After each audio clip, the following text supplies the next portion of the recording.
පුතා ගෙදර ගියපු ගමන් ඉස්කෝලේ දීපු වැඩ ටික ඉවර කරන්න ඕන හොඳද? අනේ අම්මේ මගේ ඔළුව රිදෙනවා මට හරි මහන්සියි. මහන්සි කියලා බෑනේ.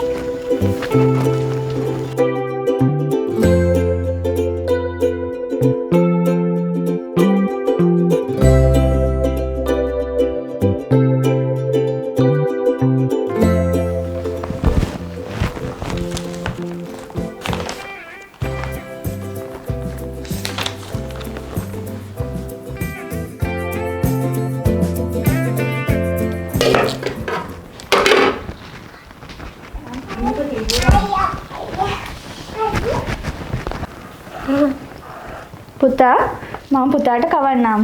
පුතා ඉස්කෝලේ වැඩ ටික කරන ගමන්ම කන්න.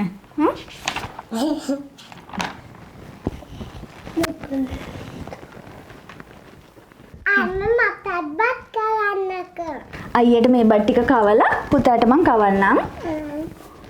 පුතේ බත් ටික කාලා පන්තියේ වැඩ ටික පටන් ගන්න. අනේ අම්මේ මට හරි මහන්සියි. හරි හරි දරුවෝ ඔයා ඉස්කෝලේ වැඩ ටිකත් ඉවර කරලා පන්තියේ වැඩ ටිකත් ඉවර කරලා ඊට පස්සේ ලීලා ටීචර් දීපු පේපරෙත් වැඩ ටික ඉවර කරාම මම ඔයාලට ලොකු ඉන්ටර්වල් එකක් දෙන්නම්.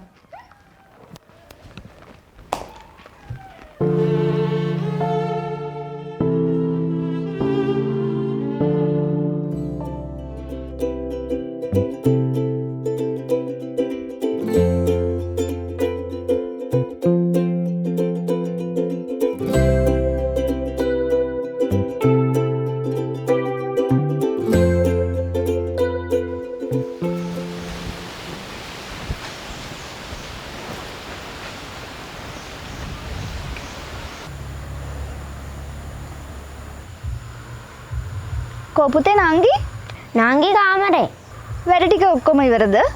පේපරෙත් කරලා ඉවරයි අම්මේ. එහෙනම් දැන් පුතාට ඉන්ටර්වල්.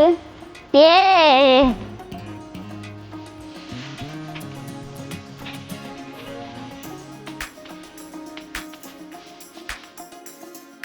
පුතා මට එහෙනම් රැට යන්න පොල් ටිකකුත් ගාලා දෙන්න.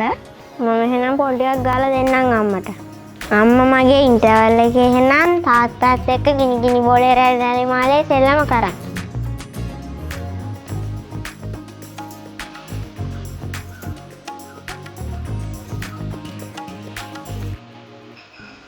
දිනිය මේ පොල්ලා කියන කතාව ඇත්ත.